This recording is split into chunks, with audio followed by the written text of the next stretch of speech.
Hi, everyone. Welcome back to a brand new episode of Take Flight Podcast, episode number 128. Now, this episode is a Take Flight Talks episode where we interview thought leaders sharing with us their journey and expertise on how they've been able to take flight in their respective arena. Now, in case you've missed any of our previous interview episodes, where have you been? Now, we've interviewed experienced leaders from various industries, from healthcare to nonprofit organizations, as well as entrepreneurs from the real estate space to the music industry. So make sure to check them out. But back to today, we have a very, very special guest with us, Andy Ayim, a gentleman of many talents, such as being a creator, founder, thinker, business builder, and investor, and who is best known for his work advocating for diversity, equity, and inclusion in tech, with his deep belief in the importance of role models in business looking more representative of a wider society. Now, today, Andy is the founder of the Angel Investing School with a vision to get more women and people of color investing in startups to create economic value and close the racial wealth gap. The school does this by delivering first-class coaching, training, and community. Now, as well as this, Andy is an angel investor himself, where his behavior is no different, investing in gap closing companies looking to solve problems for people and the planet. Now, in the past, Andy has consulted with international companies on how to set up and scale agile product management teams. He was also previously managing director at Backstage Capital, a co-founder of Mixtape Madness with his brother and friends, and has been on the advisory board for London Tech Week 2020, Black Tech Fest, One Tech, as well as other organizations. Now, guys, if that all isn't impressive enough, then we have something else for you. Andy has also been voted as top 10 BAME leader in tech by none other than the Financial Times. And as well as this, has been recognized by the royal family in the UK in 2021 with a Queen's Honours MBE medal in recognition for his contribution for diversity and technology in the UK. Now, in this exciting episode, we will be discussing Andy's journey from where he started to becoming who he is today, digging deeper into his why for angel investment, understanding the economics behind it, and a lot of other recommendations for you flyers out there looking to take flight. Now, let's hit the music and start the episode. Take off, take flight with you. For we never fly, but we're flying. And before we continue, I think we need to give Andy a round of applause. I was gonna say, no, honestly, the question was, I mean, Andy, how does it feel, yeah, when someone goes through your bio like that, right? Like it's what is it? There's three things. One, you're so professional. I need to take you on tour with me. Second is, do you know what? It's so beautiful, yeah. As a human, I feel like we're all created to have shared experiences, and we're never born to be lonely. So to see you smile and to see some of the smiles that were coming on your faces, it touched me. And it's hard to describe that feeling when it's like, oh, they're proud. Oh, there's a part of me I was listening. I'm like, they're gonna think I'm 60 years old. So you got to tell them I'm still pretty young. But no, it's humbling, honestly. And I just feel like I'm getting started, like a lot of you. Like you're my peers, you're my inspiration as well. But we're all connected on this journey, so it's really humbling to hear that intro, and it excites me that we can connect in this way on this platform and share more of what we do with others. Love it. No, Andy, I mean, as you've already mentioned so beautifully, like you can see from all our smiles, we're all excited to have you on here. And for those of you who are listening and maybe not watching this, we can confirm Andy is of a similar age to us. So he's not some 60-year-old. He's just done a lot in that time.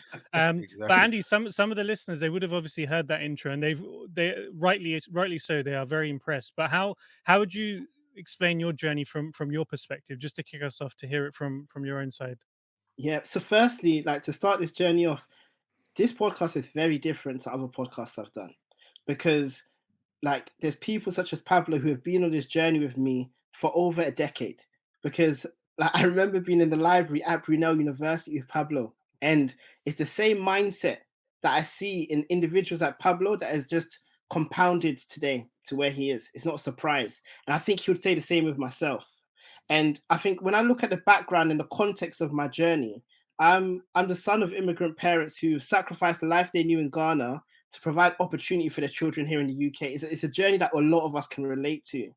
And from a young age, I was very fortunate in that I saw the privilege that I had inherited. and I didn't want to take it for granted. I saw there was an opportunity with education in the UK. I saw there was access to opportunity if you play your cards right in this country. And when I look at my brothers who are both entrepreneurs and both in interesting spaces now, they've just followed that same playbook.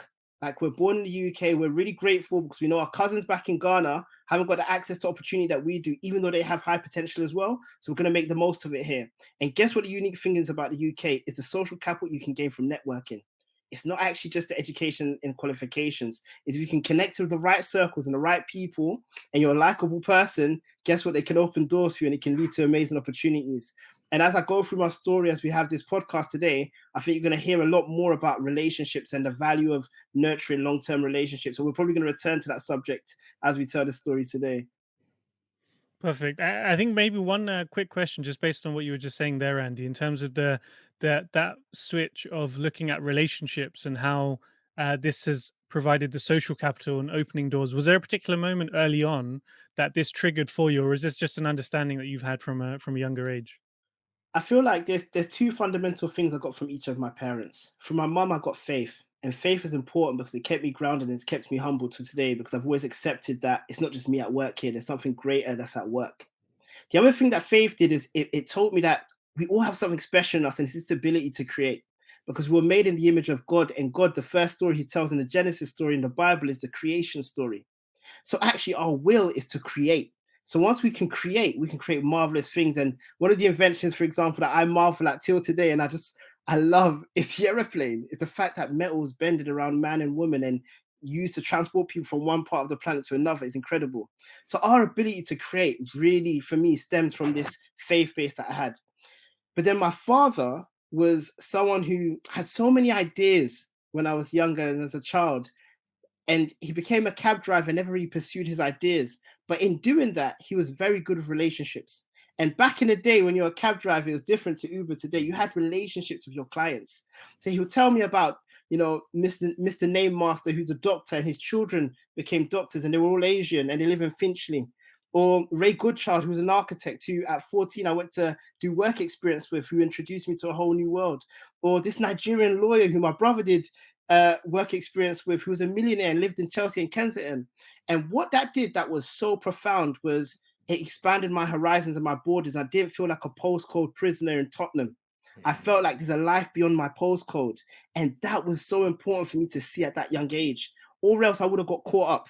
I would have thought I'm going to be like my man down the road, who's my role model and who I look up to, who has the cars, who dresses well and has the girls, and he raps too. So I have to be a rapper or footballer.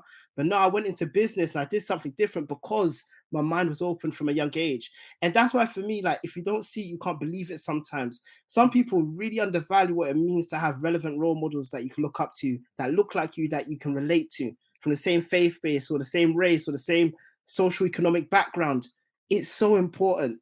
And I feel like part of my message and part of my, I guess, purpose here on this earth is to connect with people and to connect people together.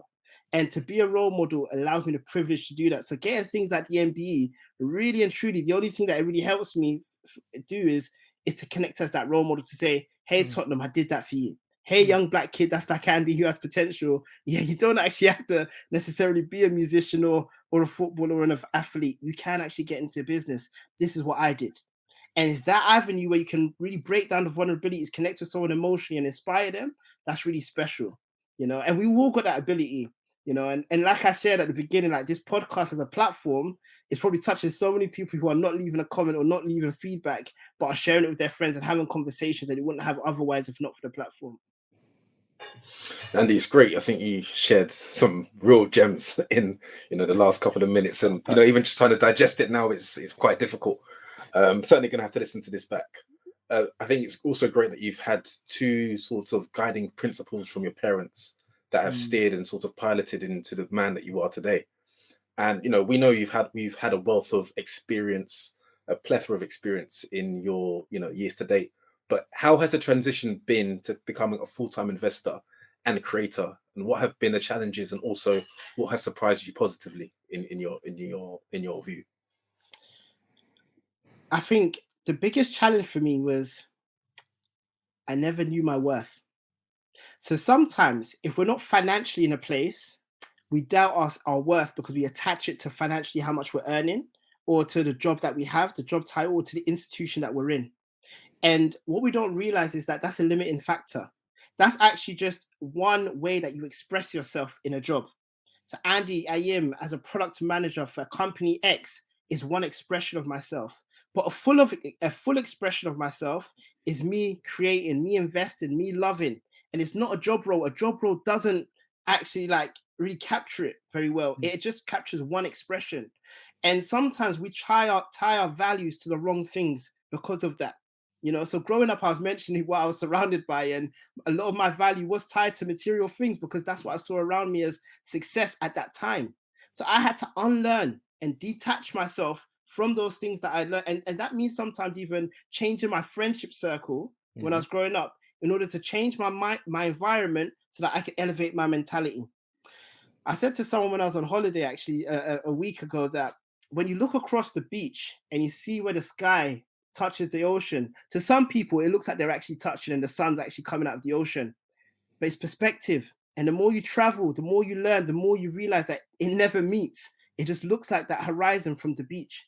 And that's how opportunity is. When you know your self-worth, you start to elevate your perspective and look above the ocean to really understand that there's so much more at play. And that's where I am in today, in this space, as a full expression of myself, as a creator, as an investor. I know that I can generate the income I need for my family to be okay. And I can really serve from a place of love to help people and serve people. And that's a special place that I'm in, because I know there's so many people that seek to unlock purpose, seek to unlock self-awareness, and really struggle to get there and feel like, oh, I have to do this job in order for me to do these other things that I love on the side, like this podcast, or like this going to the gym, or like this. But actually, all of those things are revolving around work. It's like, I have to go to gym at 6 a.m. because work has got, oh, I have to do this podcast at 6 p.m. because work has got, and it's, work becomes the son of your universe. I know I'm speaking for some time here, but I'm going to land. No, please continue. Yeah, take your time, Andy. Take your time. For me, what was really pivotal was it was two things, actually. One thing in understanding that, like, God's ultimate definition to me is love. God is love. So for me to express love from one man to another is quite alien to some people, but actually that's a full expression of myself, because that's what I'm made from, right? So when we connect on that level, it can be vulnerable, it can be scary, but only then can we truly connect and I understand your values, how you think, how you really feel, so we can start talking about the truth, our fears, our anxieties, like what's holding us back. This conversation we're having now around my biggest challenge. Like if I was a fake version of myself, I would have told you a lie and just really like told a 1 minute answer of this answer to this question. The second thing that I realized is that when I made my family the center of my universe, because I had a daughter and I suddenly had to be selfless. I didn't have a choice because she has to survive with us as parents. So when they became the center of my universe, I realized I had to change my lifestyle design. I wanted to be present as a father. I didn't want to be absentee. It meant that I couldn't be as ambitious as I wanted to on the career ladder that I was on, but I had to accept that. And in accepting that, what it reminded me of was there's a book by an author called David Brooks. He's a New York Times columnist. It's called Second Mountain. And he says, when you ascend that first mountain, it's all about the self. Like, I want to go higher in my career. I want to earn more money. I want to become more and reach my peak, right? The Kanye documentary is really good at this analogy, actually. And then when you become a second mountain person, you often experience some sort of descent, a humbling experience. For me, that's when my dad passed away. He passed away when I was 25. I didn't know where I was. It was a humbling experience. It made me think broader around being my most authentic self and 100% myself and not 60% myself in this workplace. So then in descending, I have the opportunity to ascend the second mountain where I can be more selfless, where I can be in service to something bigger than myself. And in doing that, I can't describe to you how I didn't see all of the steps ahead of me, but somehow God has provided. Somehow I'm financially abundant, more abundant than I've ever been. Somehow I've got the property. Somehow I'm still doing the investment. Somehow I'm still the role model. And that's where, and this is really tricky for some people, but like when you have a vision, and that vision starts with only you believing in it, then suddenly others believe in it. And this is what the Kanye documentary is so good at. It's like when you have conviction over your vision, it's indescribable how the resources and the universe and everything just comes in to support you and to make it happen. And the thing about vision is there's a gap. It's like, I can see this for myself, but this is where I am today. I can't see the in between, but there's something called faith which I need to rely on. The same way I can't see Jesus, I need to rely on this faith. I need to believe in something bigger than myself to materialize it for it to happen. You know, and I think some people get confused when they think about goal setting. Like, I need to know all of the pieces for me to set the goal. That's not true. Because when I set that goal of becoming fit in the gym, I don't see no difference when I go for a week. I see the difference when I go for 6 months. You know, but it's that belief. And then you get career confidence, isn't it? I've gone for 6 months. I'm looking like Daniel, so I need to go for another 6 months. You know, you get that career confidence over time when you've achieved wins, when you achieve success. You're like, yeah, I can do more of that. Actually, because I've done that in the past, I can do more of it. The hard thing is trying to like create this into a child or into someone who's just starting their career like a graduate, because they haven't got that track record, they haven't got that history, so they may not believe it to be true for themselves. So that's a 5-minute verbalage from me, but hopefully there's some value in the answer there. Of course. No, and I think, Andy, there's so much that we're going to unpack in that throughout this episode. I'm going to come to sort of the question that we've queued up. We've heard from the bio, right? You've already got such a decorated career so far, and as you've been going on your journey, at some point you decide to sort of sharpen your focus and say, my space where I'm going to have impact is that angel investing. Right. And so it's a little bit to understand kind of why angel investing for you, maybe versus sort of venture capitalist groups or spaces. And then within that value chain, what's the space that you enjoy creating and the value the most? Okay. So in 2015, I had this unique opportunity where I was with a really small startup consultancy called Elixir. There was around 25 people in that company at the time. They actually IPO'd and floated on the AIM market 2 years ago. And I was in South Africa working on a range of different consulting projects with FS clients, financial services clients like Investec Bank and Standard Bank. And then one of the partners at the firm had an idea to start a new strategic outpost out in San Francisco. And they knew I was really enthusiastic about entrepreneurship and tech. I was blogging at the time. I spoke about it all the time. I geeked out on tech stories. So I flew out there with this partner. And if you know how the partners work in a consultancy firm, they usually spread on a number of accounts. So they're selling and closing. So they never spend just all of their time on a single account. So that partner will be out in San Francisco for maybe 3 or 4 days or a week. Then they'll fly to their next client, maybe in Germany or in the UK. So I was effectively out there for 7 months where that partner was flying in and out.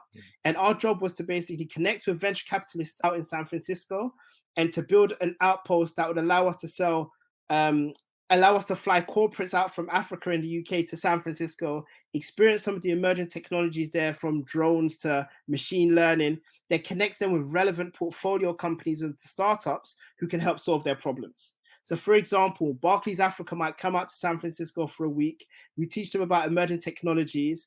We pair them with certain startups that can solve their problem. Like, I can't see a single view of the customer across my marketing department, my customer services, and my product department. So we don't know how many times we're like messaging the same customer. So you might say, here's Intercom, who can help you see a single view of the customer across all of your departments and understand who's messaged that customer at what frequency, at what time. And we'll pair them up, then do a proof of concept with them. And if they work well together, they'll procure services from that startup. And it's really a win-win business, because on the one hand, we're scouting innovation for these corporates who are learning how to work like a startup, but also procuring services from startups that are solving their problems, as well as teaching them how to procure services from a startup rather than a corporate. Very different process.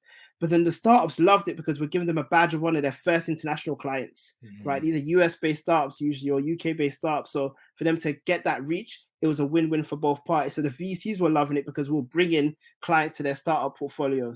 So long story short, that business really took off.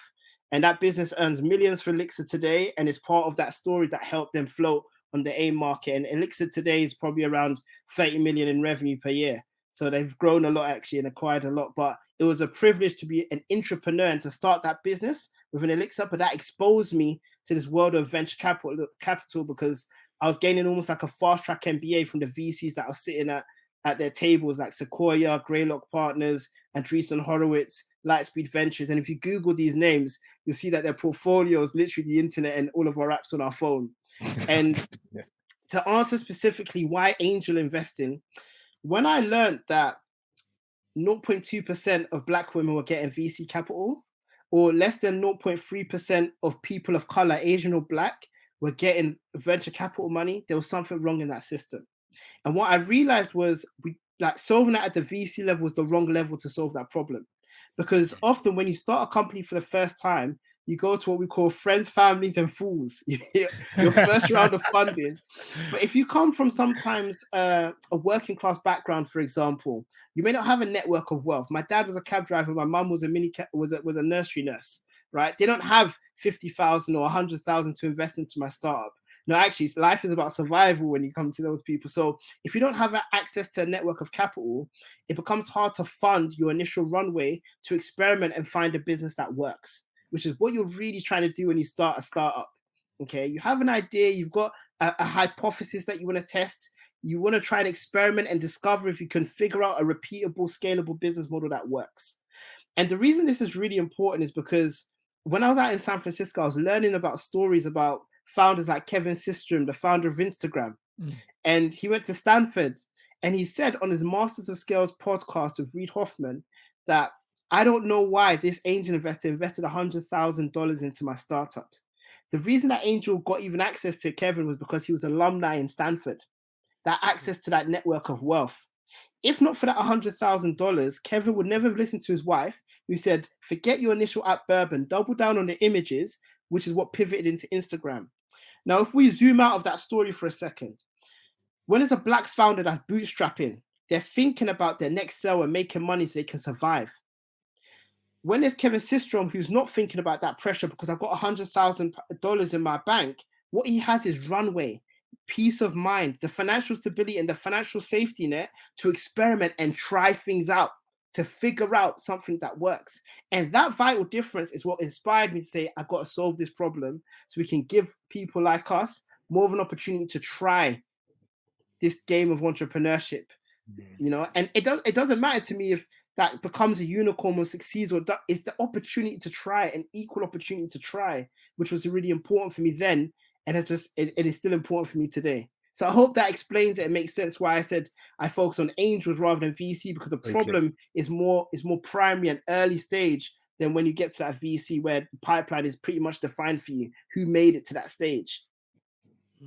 Andy, on that story, I think it would be great for our listeners. I think one of the great things you mentioned was that partner selected you for this particular opportunity because they saw your interest in the space and everything that you're doing around the blogs. So can you talk about like that early days of writing those blogs, getting that knowledge, getting that experience? Because that wasn't part of your day job.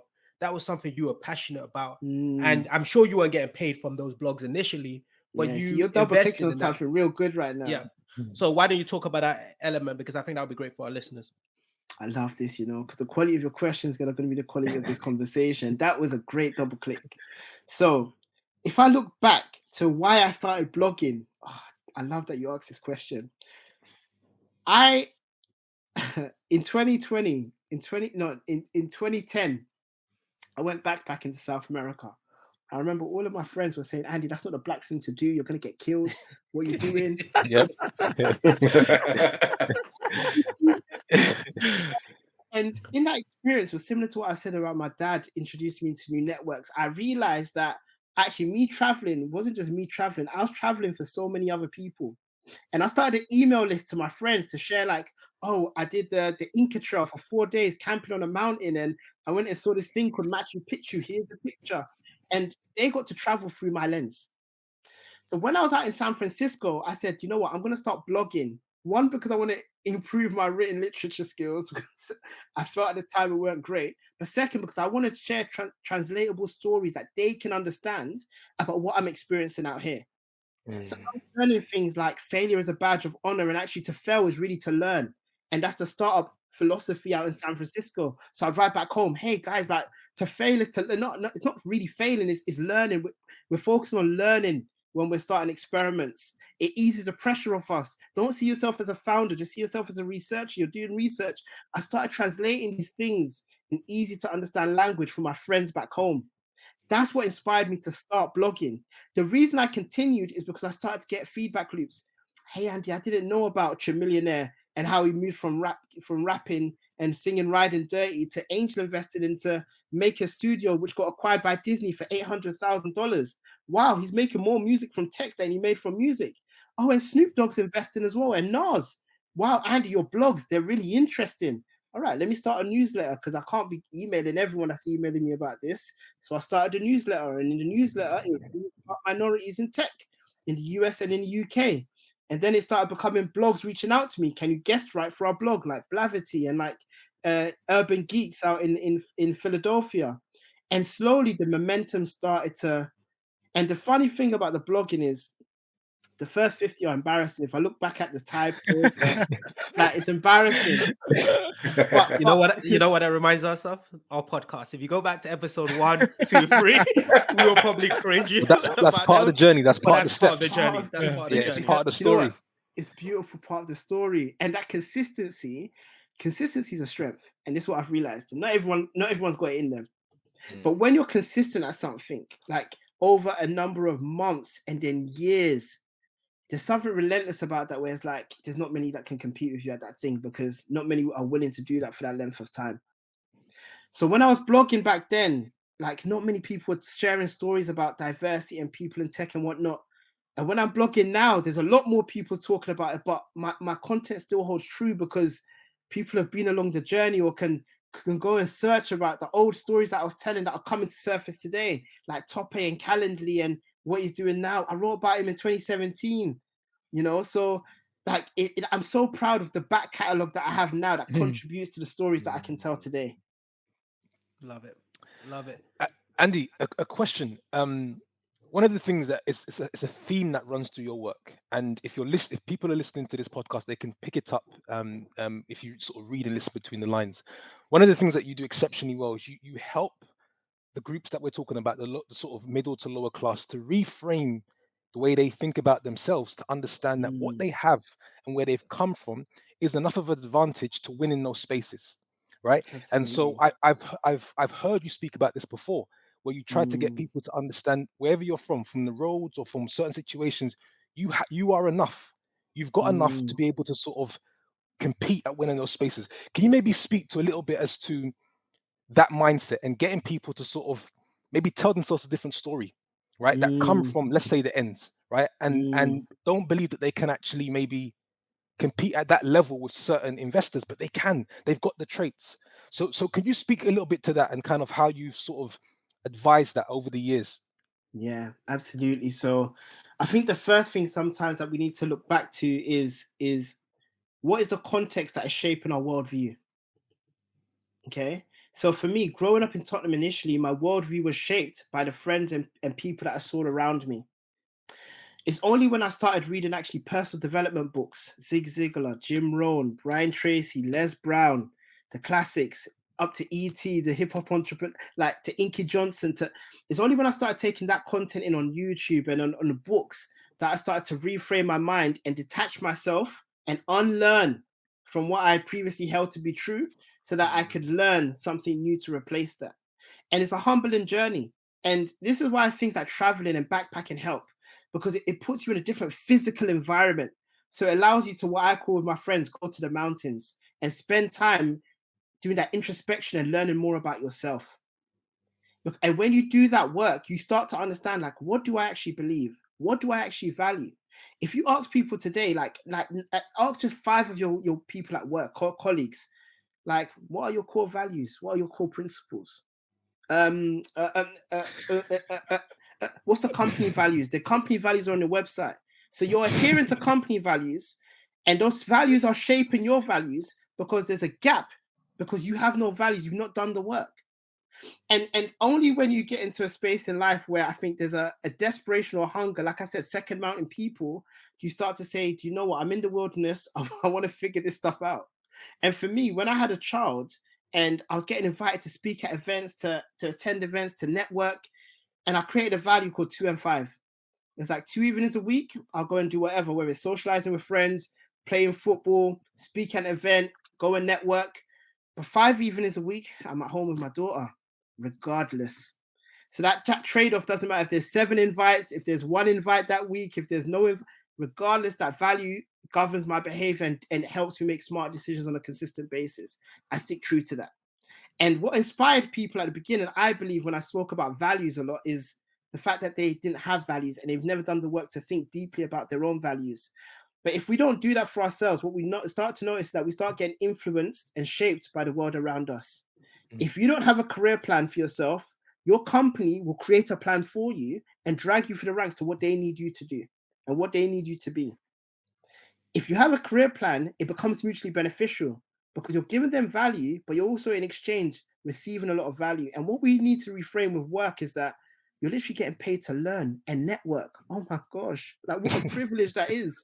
You're getting to learn about this industry, learn about this technology, learn about business etiquette. You can go and, if you want, interview someone in HR, learn about HR fully. Interview someone in sales, learn about it fully. Interview someone in marketing. You get the core concepts of how to build a business, and you're getting paid. Come on, guys! Like, do you not see that privilege? So why am I gonna risk my life selling drugs, getting stabbed, getting shot for the risk of making a few £1,000s or going to jail or losing my life? No, the economics are not worth it. The risk and return of that life versus transferable skill that I can take into being a trader, sell low, sell high. All right, cut the units into, all right, so what that share price, it's the same skill set or being an entrepreneur. Like I don't have to be, as an entrepreneur, looking after clients at 2 a.m. at this bus stop, which is real cold, at risk of police maybe taking me out and thinking of the thing that I'm saying. I don't have to do that as an entrepreneur. You know, with the age of the internet that we're in, there's so much in our fingertips, even online. I could start a podcast today, do it for 5 years, and it earns me income. I could start a YouTube channel, it can earn me income. I can sell stuff on eBay. Like the age that we're in, I'm like, this is a no-brainer if you have access and the privilege to have access to opportunity. And that's where, when I think of like the brothers and sisters that are in the favelas in Brazil, or the Soweto and the ghettos of South Africa, or in Ghana in the slums, or in India, or in Pakistan, they don't have access to opportunities. But you know how hungry some of those people are? Like, if only they had access to opportunity. You think they're taking it for granted, like some of us took it for granted being here in London or New York or in San Francisco. You know, and for me, like, you can hear the passion I'm speaking with. Like, of course, I don't want to leave no stone unturned. I really want people to understand the opportunities that we have here. For sure. And I think Andy is, which all of us are doing, is representation, right? Now they're getting to see people that look like them in spaces that they didn't know were possible. And I love the fact that you're reaching out and pulling everyone forward. I think that is, like, we went to the same university and knew of you. I've looked at your content. I've read your blogs. I've seen you on social media. But just listening to you on this podcast, you're a remarkable person, and you're just motivating me, and I'm sure you're motivating a lot of our listeners. Now, in terms of sort of, you mentioned social media and sort of that breaking the boundaries in terms of the outreach and the millions of people you're able to reach. When you think about social media, if that's through sort of LinkedIn, Instagram, TikTok now, all these different, what are you excited about in the investing in your industry when it comes to sort of the opportunity that you're able to reach millions of people on these social media platforms? I'll tell you what I'm scared of, and then I'll tell you what I'm excited of. What I'm scared of is information overload and people lacking the critical skills to analyze what is truth and what's not truth. What's fake news, what's real news? What is content that feeds me versus content that's actually like corrupting my mind? And in the age that we're in, with the abundance of information on the internet, that is the real risk. You know, so I could listen to you guys and learn how to invest in property, like my man Pablo loves talking about. But I could listen to someone who's actually running a pyramid scheme and a scam and talking about a quick flip and investing in property. And in this day and age, this is the hardest thing for people to, like, in schools, we need to teach this as a skill. It's really important. Like, how can I critically analyze and understand what is real and what's fake? What information I should take in, what I should filter out? We are quite unique as a generation because we were born in a generation where the internet was just taking off. So we grew with it and we shaped it. So we get it a little bit more. But the generation coming up that are the digital natives, they were born onto TikTok. Like, literally, some of their parents put them onto Instagram when they were babies, right? But they've, like some of them are born into this, and they are struggling sometimes the skills to decipher the truth from not. The thing that I'm most excited about is that all of us in this world have a tribe, And now the internet allows us to find our tribes. There's a great blog by a guy called Kelly. It's called 1,000 True Fans. All of us, it doesn't matter the niche. You could be talking about blue cigars. You can find 1,000 people online who love blue cigars and create a community and a tribe around that. Or you can go and join an existing tribe around that, because the internet democratizes access to information and to people and to communities. And that's what I love most about it. That's what excites me most about technology, that democratization of access. So when I look at the angel investing market, the same thing has been true. Angel investing 20 years ago was reserved for the privileged. You have to be very wealthy, and a founder that exited for multi-millions, or an investment banker, a wealthy, high net worth individual that inherited property from parents to be able to invest into startups. Today, you can use platforms like AngelList and Odin to invest as little as £1,000 into each deal that you do and build a portfolio of startups that way. It's democratizing access to asset classes across the board, as well as information. And that's what excites me most about the internet, that opportunity. And social media allows me to connect with my tribe. So I know for a fact, even as an entrepreneur today, in the business that I'm building, the Angel Investing School, I have a long tail of customers that will never run out, because I know how to reach them through the internet. And I haven't even started my YouTube page yet. I haven't even started my TikTok yet. How exciting it is when I do start them. You know, I think the hardest thing we're gonna run out of time today. That's how good this conversation. No, let's keep You going. go, It's supposed to be that you way. go. It's supposed to be that way. You go. Continue, Andy, please. One of the things that is hard for any individual to accept is when I ask the question, like, what would you love to become if I was to pay you £150,000 every year guaranteed for the next 10 years? What would you love to do with your time? It's a hard question to answer. And then my follow-up question is usually, okay, it's a game of inches. How can we start today? It's very hard, because it means starting a commitment to a long journey. It may work out, it may not. There's definitely going to be lessons along the way, but are you willing? And sometimes when I look back, being the first to do certain things on my journey, like, I realized looking back, it took courage, but I didn't see it that way when I was going through it. I was so led by passion, by the love to serve, by being in service to others, that I was just going through it. But I realized that it took courage because it was so lonely. There wasn't peers that I could bounce things off or ask questions to, or to ask for advice at the time. You know, now I have a network where it's a lot easier, but back then it was a very lonely journey. Oh, how are people going to receive me after I say this thing about being Black in the UK, which is a conservative country? This ain't the US. How am I going to be received? You know, fortunately it played out. I got received. I got an MBE, but it could have gone two ways, but I was willing to take the risk because it mattered that much to me. And now we're getting to that territory where we talk about legacy. Like, anyone that leaves a legacy is the thing that we leave behind that surpasses our time here on earth, right? I might live to 60, I might live to 70. My legacy could be here for hundreds of years. My money might not be, my material things might not be, my investments might not be, my laptop might not be, but my legacy will be. So what gift are we leaving other people so that legacy outlives our time here on earth? It's difficult questions, but these are important questions we need to be speaking about more regularly. Andy, I mean, man, you're dropping so much wisdom on this podcast. I hope the listeners at home are appreciating this as much as we are right now. And I think talking about legacy, maybe who knows, 100 years from now, there's someone in your family that's listening to you, your daughter's grandchild or daughter's daughter or son or whatever, and they're listening back to this thing. And you know what? My grandfather Andy was really one of those. But you know, just to build on this theme that we're discussing around legacy, around progress, around having that courage to take that first step, I think 2010 was a different space to where we are in 2020 to even 2022. And I think, as Olu mentioned, we're all here representatives trying to change the conversation within our cultures and collectively bring a bigger change. But from what you've seen, especially in the angel investing space or any of the other spaces that you're in, do you see that progress is being made beyond just talking what we hear about on social media, but really action and funding going behind that? How's the progress behind the curtain? Not enough. Not enough is the true answer, because I think after George Floyd, there was a real pivotal moment with George Floyd happening and COVID at the same time.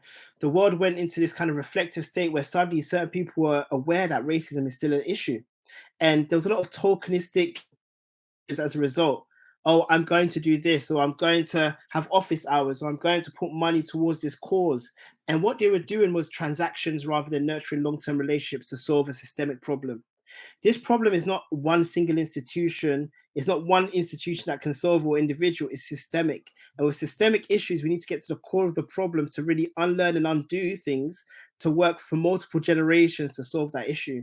And it's scary because when you think about the nature of the world and governments have a short year tenure. Every 3 years, they get elected back into government. So then their strategic plans are short-term in nature. And it depends on their investors who funded their campaigns, who influences what they do. And the world runs on the same kind of treadmill. Like, actually, we're very short term. We're thinking a lot about instant gratification. So it becomes hard to solve longer term systemic problems. And that's why I get really excited when I hear about founders solving problems to do with climate change or problems to do with eradicating cancer. Like, and I invest in gap closing companies that close gaps in the planet and people and with people in society. And it's those problems that are being solved that are the problems that are worth solving. And that's why I'm so privileged to be invested in the future and investing in the future of the world that's going to be here when I'm not here. And that's the privilege we have. And I think for us to make like real progress, especially as working class people that have gone into middle class now, we need to understand that with that economic empowerment, we're no longer shackled to a single institution or a single title, but we can be so much more and we can do so much more with not only our capital, but our networks and our skills to make a contribution to society. And that's what excites me about supporting angel investors.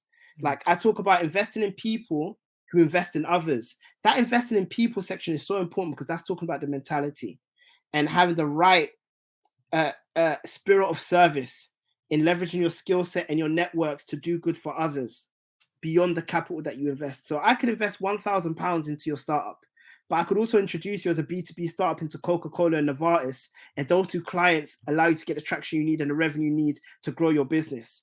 That £1,000 was immaterial compared to the value I added beyond the capital. And that's the opportunity that an angel investor has. That's very unique and very special as a coach, as an influence when investing into a startup, which is what excites me about the work that I do in that space. Love it, man. I think the Great. future's so bright with people like you really driving that change. So look forward to we need to do another episode, part 2, where we get to 100%. see I was thinking that. everything You're that's trying happened. to unpack and catch the gems and say, okay, let's run it back. I think I've got a couple questions, Olu. I think Same. you've also got. Yeah, I've Go got ahead. one. This is a little bit more technical, Andy. So Sure.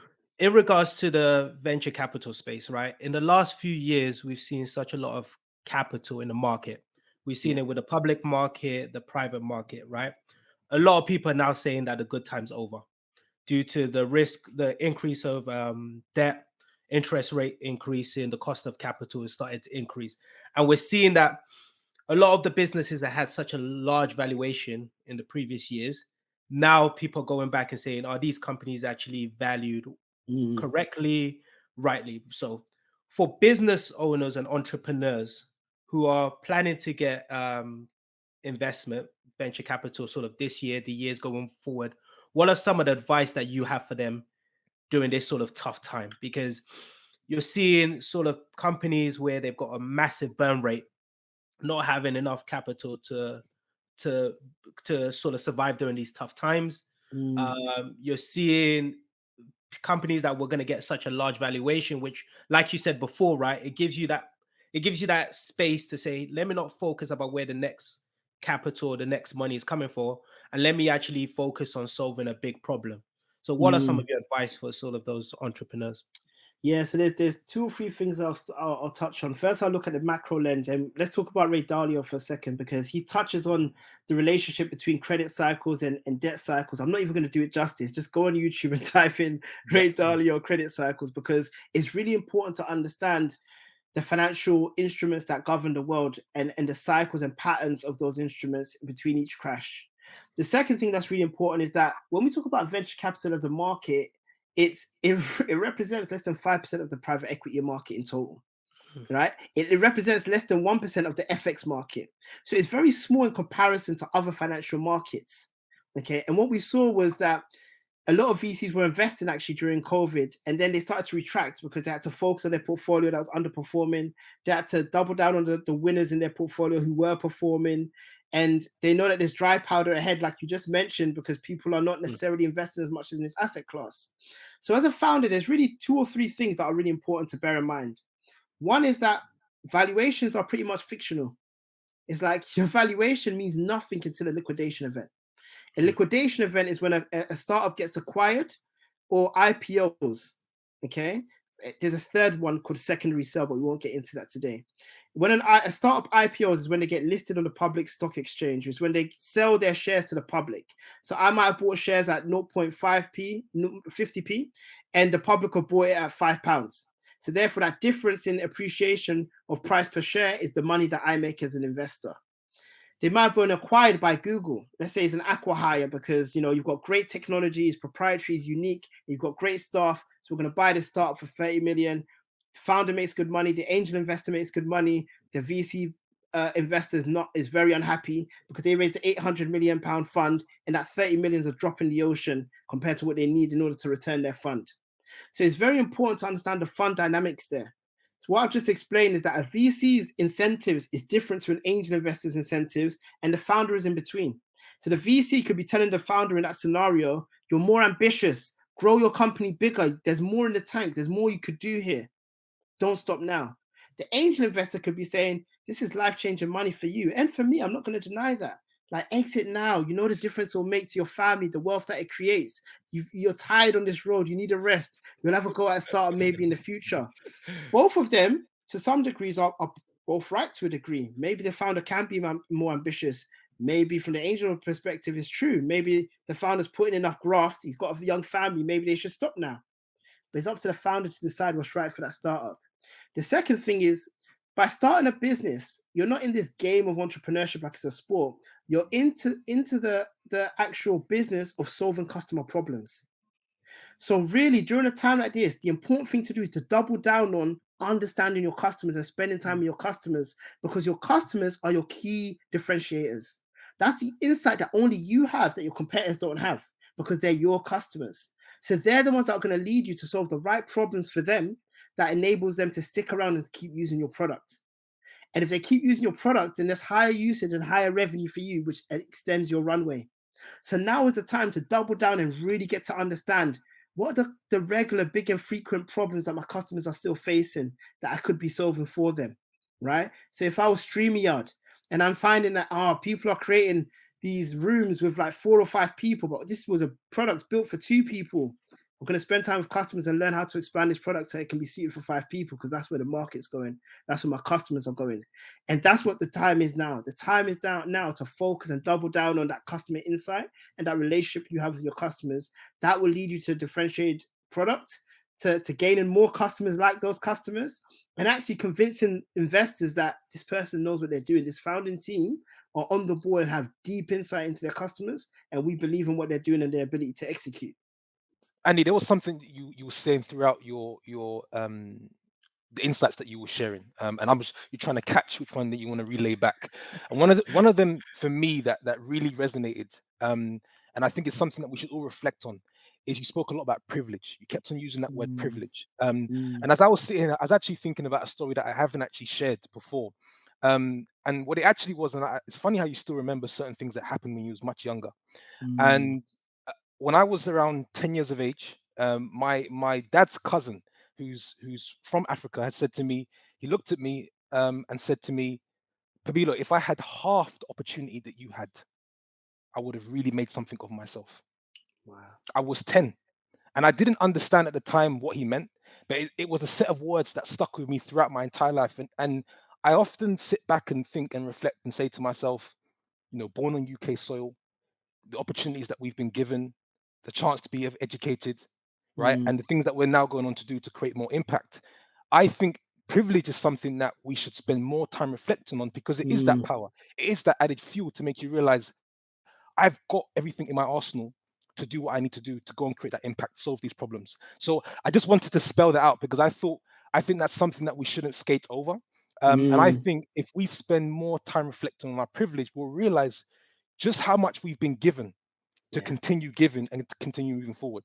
So can I touch on something there as well, Pablo? Because it's a powerful please. story that you've told. This privilege and oppression is a pendulum. It's 2 sides of the same pendulum. So the more privileged that we become, the more I become wealthier, the more privileged, the more access I get to networks, the more responsibility I have to solve the oppressions I'm aware of. I know where I came from. I still have the beginner's mindset. I still understand what it means to grow up as a kid in Tottenham. So it's an honor actually for me to serve and give back now that I'm in the position that I'm in. So when people are asking me, hey, can you come and speak to my church group for 35 people? These kids are 14 to 25, and I come and do it. I come and do it because that is really important to me still, and that's the opportunity that we all have. We all have small opportunities each day, each week to give back in meaningful ways. And you'll be surprised how much a little conversation can have to touch people. And what you start to realize at the core of it is actually our biggest privilege is that we have time. And we have time to give. And you notice that when you go and volunteer in old people's homes, some of them just appreciate the fact that they have company. Some of them appreciate that you're teaching them something basic, how to use the computer. Some of them appreciate, the fact that you're coming to cook for them. So sometimes when we talk about privilege, we kind of have to zoom out and think about what are all the ways that I could be using my time for others and not just myself. Powerful. The question I had was actually around measuring success. And the work that you're doing is so meaningful. And I'm speaking more so with regards to the angel investing, because we can also talk about personal success. The work that you're doing is so meaningful. You're moving minds, you're moving people, you're increasing access to capital and opportunities. How have you thought about how you measure success in your work, in your space? Is it numbers? That's a great question. Is it the feedback? Is it the number of people that you're, pushing forward? So what's been the thinking for you? What I've realized at my tender age of 60 is that the feeling of life is the meaning of life. Okay, so the feeling of life is the meaning of life. And I keep a tracker, a journal. I've been doing it for about 7 years now. And I look back every 6 months to connect the dots and understand what brings me energy and what drains my energy. And I try and optimize and double down on the things that bring me energy and reduce and eliminate the things that really drain my energy. And what I've realized in doing the tracker for 7 years is that I measure my life actually in decades and not days.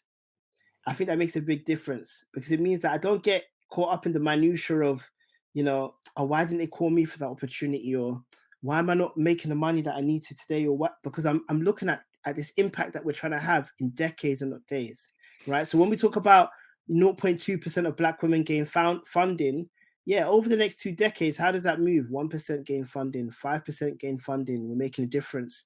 When I talk about the Angel Investing School and the first cohort was 15 people that I ran basically off Twitter, and now we've trained nearly 300 people, I'm like, whew, we've got a lot of years left in this decade still. I wonder how many other people I can touch. And when they leave the school and they're saying, no, Andy, I just want to spend more time with you. I just want more time with you. Like, I'm not even sure if I'm going to invest into a startup. I'm like, yeah, what I'm touching here is lives. I'm in the business of changing lives, and that's where I am at peace right now, in that I found the feeling of life and I know what it feels like to have moments like we're having on this podcast. And I'm trying to have more of these moments in my everyday life, and that's where I feel really lucky and fortunate in the work that I do and the fact that I love what I do, but I get to have these feelings all the time. So, question for you, Andy. You're clearly impacting lives, shaping lives, and living a purposeful life yourself. You've achieved so much. What's next? What's next for you, Andy Ayim? So can I first touch on a fear? I love you lot smiles, by the way. You lot got beautiful, beautiful smiles. And I'm trying to hold back my smiles so I can talk, but I'm looking at you lot smiling. I'm like, so first, I want to talk about a bit of a fear of mine, and I haven't figured that out yet fully. So growing up in Tottenham, there's certain transferable skills that I gained, like the hustle, the grind, like street smarts and awareness. My daughter's grown up in Essex, different environment, very privileged. I used the word with her already. I remember asking her what her purpose was when she was 1 as a joke. And she goes to a private school and she's inheriting a lot of privileges that I didn't inherit as a child. And navigating that is quite difficult because I don't want her to have certain hardships that I went through, but I do want her to benefit from some of the lessons of the hustle, of the grind, of having to figure things out, of when I've been in like tricky situations where I've had to really think differently to get out of it, and applying that now to the world of work and in service. I haven't fully figured that out yet. She's 4 years old, so hopefully I have time. But I think part of that navigating from working class to middle class is a lot of us don't have a roadmap or a playbook, and we're experiencing a lot of these things for the first time. And it's like we actually need to talk a lot more with each other to be honest and open around, look, this isn't working out for me. Or why, when we left Tottenham, didn't we move into the same areas together? Why didn't we all stay in Tottenham so that, you could have bought the nursery and this person could have looked after all the kids, and we could have had the group economics of being in the same area. Why didn't we do that? So there's all of these lessons that I'm still learning. And I know you spoke about actually what else is ahead of you, Andy, but there's still so many problems to solve right in front of me right now. That's the honest truth. That's real. Yeah, Andy. I think from all these questions and answers, I feel like you're like our long lost fifth brother of this podcast. Oh wow! No, this has been a conversation for the ages. And Andy, I think thank you for being so transparent and open and just all the above. And I think this is a conversation that I personally have taken a lot from, and I know we all have as a group. And I'm going to re-listen to this a lot. But I think, Andy, is there anything else on your side that you wanted to share before we get into the quick final five round? Yeah, I think one thing that I want to encourage the listeners today listening to this is, if you're getting that feeling when you're listening to these stories and this is really appealing to you, just lean in. Lean into yourself, lean into what you're feeling, lean into what you're hearing, and start leaning in. Because too often when we're in our careers and stuff, we lean out 60% of our true self, not our most authentic selves. It's time for us to lean in, and there's an opportunity to lean in. And that's what this whole conversation is about. Like, lean into your most authentic self and live a life where you're a full expression of yourself. And in doing that, you'll be liberating not only yourself, but others too. Powerful words, Andy. Powerful words. And I think that's actually perfect, gives us a perfect segue into leaning into the final 5 questions of the podcast. Are you ready? I don't think I am, but let's go. So Andy Ayim, these are the quick fire 5 rounds, which we ask all of our guests. So question number 1, what is the worst piece of advice you've received? The worst piece of advice I've received. I know this is quick fire and this is a long thinking time. We got time. You can't do this. Anyone that's told me that you can't do something, they've been wrong time and time again. I can do whatever I believe I can do. If I put my mind to it and I put effort to it, I can do it. Just a quick sub question to build on that. When was the last time someone said that? Is this allowed? I love it. You're right. I'm breaking my own rules. Let's go to question 2. So question 2 is, Andy, what's the best piece of advice you've received? Oh, direction over speed. Nurture long-term relationships. It's not transactional. I think, you know what, we could translate all of these answers into slogans, put them onto Take Flight podcast t-shirts, and just do a 50-50 split, Andy, if you're up for it. But question number 3, what is a piece of content that you're loving at the moment? This could be a book, it could be digital forms of media, something that you're really enjoying. I'm reading a book called Tuesdays with Maury. Wow. About this professor who's dying from ALS, and some of the lessons that he's sharing with his student who comes back to visit him. Powerful. It's a must read for all of you. What was the name of it? Do you mind repeating that again, Andy? Tuesdays with Maury. Yeah, if anyone wants that book and they can't afford to buy the book, tell me, I'll send them a free copy. Only the first 5 people that come in contact with them. Okay, perfect. Thank you, Andy. So then the question number 4, what is something that you're curious to learn more about at the moment? I'm most curious to learn more about what we can create and what I can create as an individual, what we can create as a collective. I'm really curious to know the bounds or the limitations to our creativity. It's what excites me, actually. It's motivating me at the moment. It really excites me when I think about, like, it's just going to sound weird, but like starting from scratch. Like, I'm starting a YouTube channel from scratch. Oh, that's so exciting. It's another new challenge. It's starting from scratch. I've been on that road of consistency before, so I look forward to doing it again. So yeah, that's what really excites me at the moment. That's what I'm most curious about. Love the learning mindset, Andy. And then the last but not least question, what does Take Flight mean to you? Continuously learning. It's a never-ending journey. We're always a student, even if we're teachers. There's been so many mic drop moments in this podcast. So many. But I think Andy, just a thank you again. But I'll pass it to Daniel to any final messages and then to close out. I didn't think I even have words, in all honesty. I'm just here silent, just listening. It's been a lovely last 60 minutes, just listening and just really leaning into what Andy's been sharing. Just so much knowledge, so much wisdom beyond his years. And I'm just really grateful. Thanks again, Andy, for, joining us on the podcast, really being transparent, being authentic, and just being vulnerable at the same time. We've learned a lot, and I think I'm going to have to listen back to this episode a couple of times. I've ordered the book already. Apologies for the manners, for being rude, but I had to order that book immediately. It's arriving tomorrow. Excellent. But on behalf of all of us, thank you again, and for all of our listeners, it goes without saying, you've definitely, if you've reached the last minute of this podcast, you've learned a number of things, and we're extremely grateful. If you have any feedback to share with us on this episode that you'd like us to pass on to Andy, please share it with us on Instagram. You can find us at Take Flight Podcast. As always, stay safe, look after one another, find this video or this episode on YouTube, and really just learn a lot from this wise young man. Please tune in, stay connected, and we'll join you next week for another fresh episode of Take Flight Podcast. Stay well, God bless. Take off, take flight with you. For we never fly, but we're flying.